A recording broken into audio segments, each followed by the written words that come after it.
In the frozen trenches of World War I, where soldiers lived knee-deep in mud and shivered through nights colder than steel, a quiet invention changed the way they endured the war.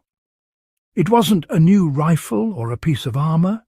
It was a stove, a tiny, collapsible piece of equipment that could boil tea, heat rations and even dry socks in a world where every spark of warmth meant survival. This was the trench stove, a tool so efficient, reliable and ahead of its time that it outperformed some of the fancy modern backpacking stoves we use today. Yet, after the war ended, it was almost completely forgotten. Today, we'll uncover how this ingenious little heater worked, why it saved lives, and how you can still use the same principle to make fire-efficient, fuel-saving stoves in your own survival setup. By the winter of 1915, the Western Front had turned into a static nightmare.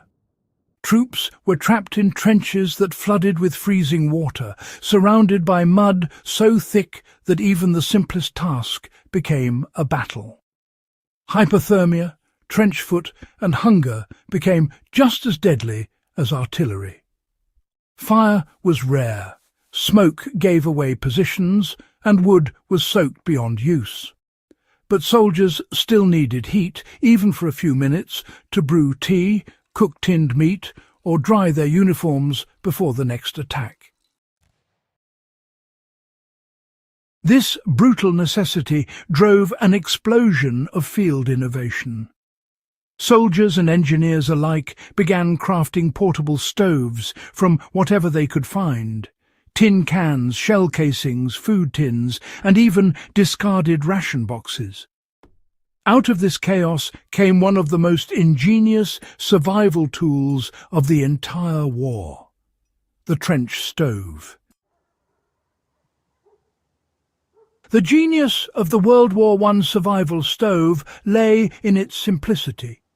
Most fires waste more heat than they produce because the flame burns too quickly and the air escapes.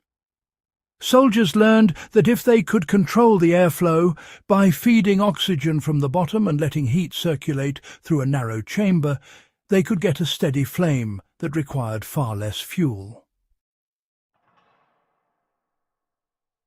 One of the most famous examples was the Tommy cooker, a small, foldable stove issued to British troops.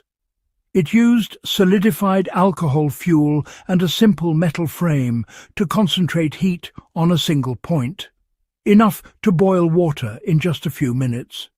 But you know, when supplies ran low, soldiers built their own from food tins and clay. They would punch holes near the base for air intake, create a chimney hole at the top, and burn anything that could hold a flame: wax, dry paper, twigs, or even bacon grease. German and French troops had their own versions.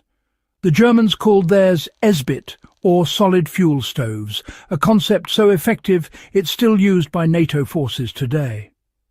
The French developed a similar setup using paraffin tablets. Across all armies, the idea was the same: small, concealed, fuel-efficient heat that didn't smoke or draw attention. Modern camping stoves rely on pressurized gas, complicated valves, or high-end fuels that don't always work in freezing or wet conditions. The World War I trench stove, by contrast, used physics instead of technology. The key was the chimney effect. Air drawn in from the base rose through the burning chamber, feeding the flame while creating suction that kept smoke low. This natural airflow meant it could burn almost anything. Soldiers used spent rifle cartridges filled with paraffin wax, dry grass mixed with oil, or rolled cardboard soaked in fuel. It wasn't fancy, but, it was versatile.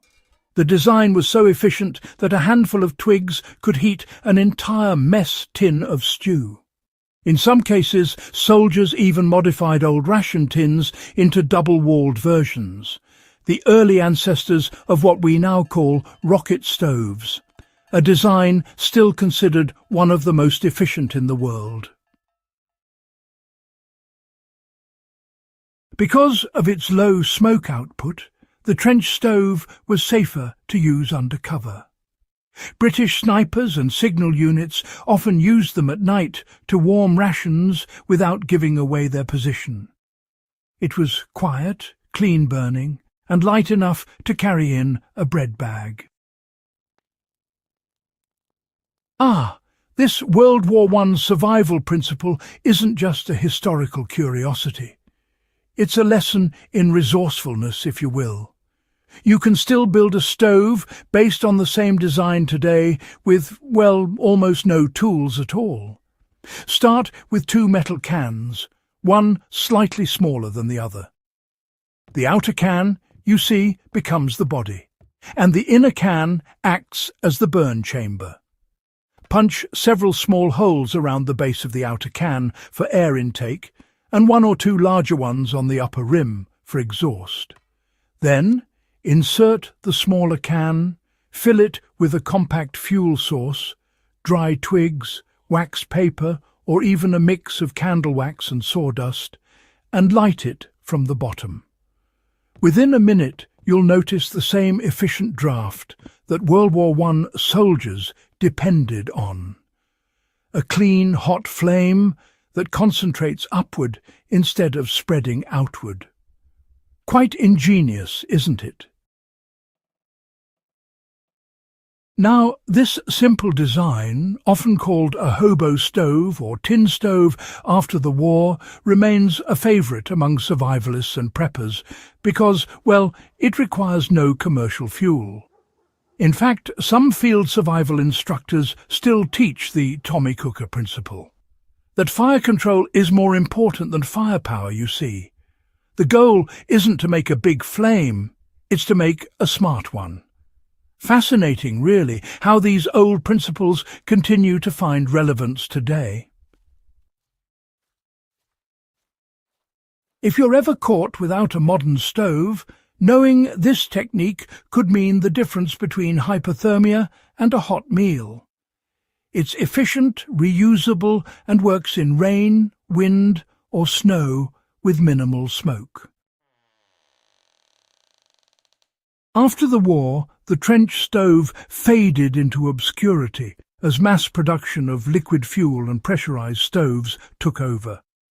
But, you know, the science behind it never disappeared. Its descendants, the Esbit stove, the rocket stove, and even some ultralight backpacking models, still use the same airflow and fuel principles perfected by soldiers a century ago. What made the World War I stove special wasn't its material or appearance. It was the mindset behind it. In a world stripped of comfort, men used scraps, soot, and, well, ingenuity to create warmth where there was none. That spirit of self-reliance is the real survival lesson. Whether you're a historian, a survivalist, or just someone fascinated by forgotten ingenuity, the trench stove stands as proof that human creativity burns brightest when the world goes dark. The World War I survival stove was more than a tool. It was a symbol of endurance. It showed that with enough understanding of nature and a few simple materials, you can create heat, food, and hope even in the worst conditions. If this piece of forgotten fieldcraft sparked your curiosity, subscribe to In the Beginning for more deep dives into wartime survival methods, field ingenuity, and the tools that shaped human resilience. Share this with fellow history buffs and outdoor enthusiasts.